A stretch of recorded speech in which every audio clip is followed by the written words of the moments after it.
apakah mau pilih kandang yang redup di tempat yang rindang, lalatnya banyak yang hidup nggak banyak yang mati tapi telurnya juga cuma dapat sedikit, atau pilih di tempat yang panas. Cara mengaturnya desain kandang seperti yang saya katakan tadi, tapi telurnya maksimal. Teman-teman tuh pilih mana yang dicari, apakah telur maksimal ataukah yang dicari itu lalatnya hidup banyak, teman-teman ya.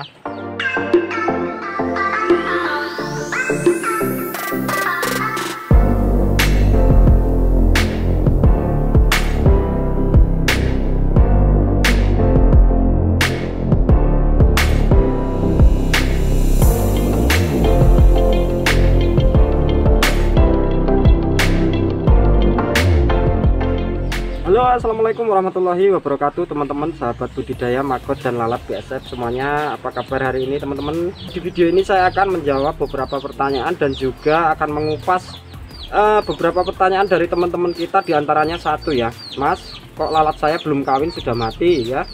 Mas, kok lalat saya lama banget jadi kok pupa saya lama banget jadi lalat?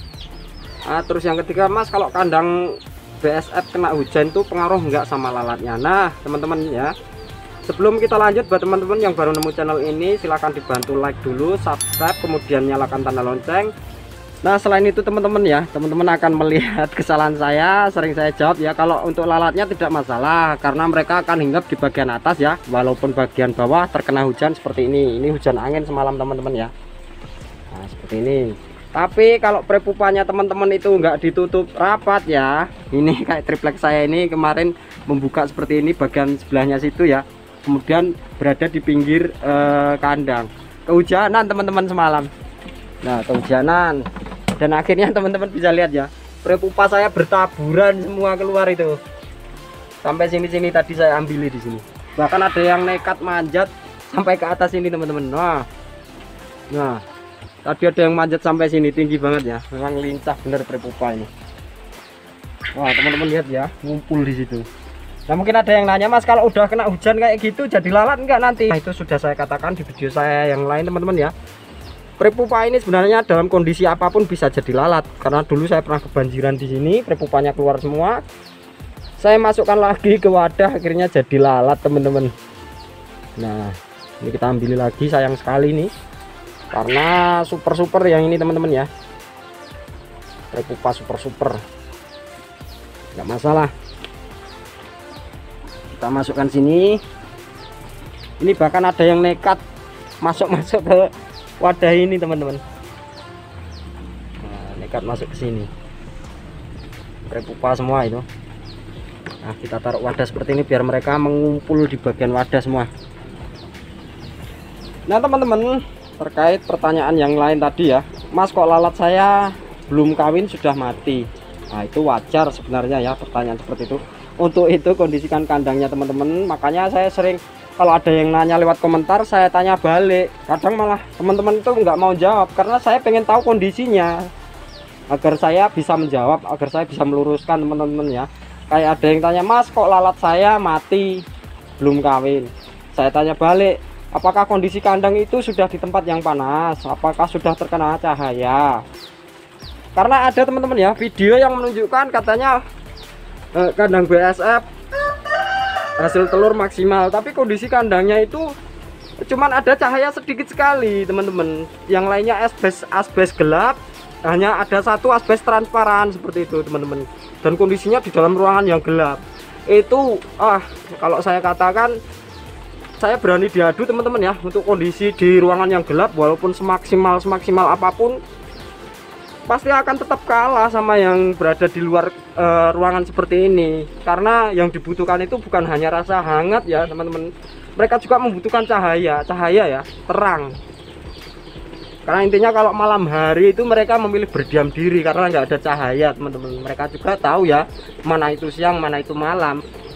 Jadi untuk teman-teman semua yang pernah melihat video kondisinya di dalam ruangan lalatnya bertelur maksimal itu ya, jangan buru-buru percaya, teman-teman ya.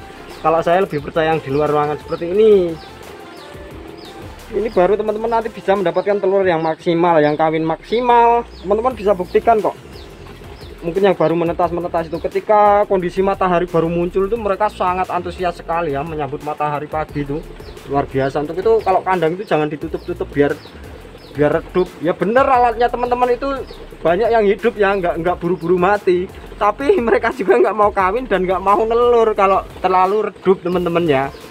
Untuk itu walaupun di tempat yang terik sekalipun tidak masalah, cara mengatasi biar panasnya berkurang, teman-teman bisa klik link di atas ini untuk desain kandangnya teman-teman ya. Nah silahkan teman-teman pilih sendiri ya, apakah mau pilih kandang yang redup di tempat yang rindang, lalatnya banyak yang hidup nggak banyak yang mati tapi telurnya juga cuman dapat sedikit, atau pilih di tempat yang panas. Cara mengaturnya desain kandang seperti yang saya katakan tadi, tapi telurnya maksimal. Teman-teman tuh pilih mana yang dicari, apakah telur maksimal ataukah yang dicari itu lalatnya hidup banyak teman-teman ya. Teman-teman juga lihat ya, ini lalat-lalat saya. Nah cuman saya tutup plastik, mereka sudah menetas ya, menetas menempel di pinggir-pinggir. Nah ini ada satu fakta baru teman-teman ya, satu fakta baru yang menurut kesimpulan saya ternyata teman-teman ya, untuk kondisi mendung-mendungan, cuaca mendung seperti saat ini teman-teman ya, ternyata itu membuat lalat ini sangat lambat ya. Proses menetasnya dari pupa menjadi lalat itu sangat lambat.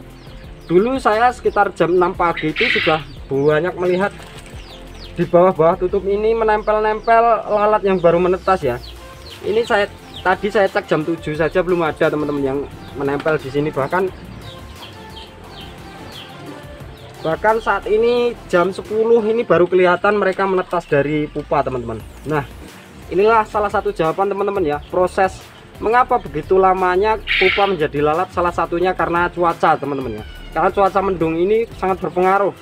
Pengaruhnya apa teman-teman kira-kira? Pengaruhnya satu, yang pertama lalat akan banyak berdiam diri ya, berdiam diri. Teman-teman bisa lihat di sana ya, itu inilah fase kedua saya yang mulai banyak.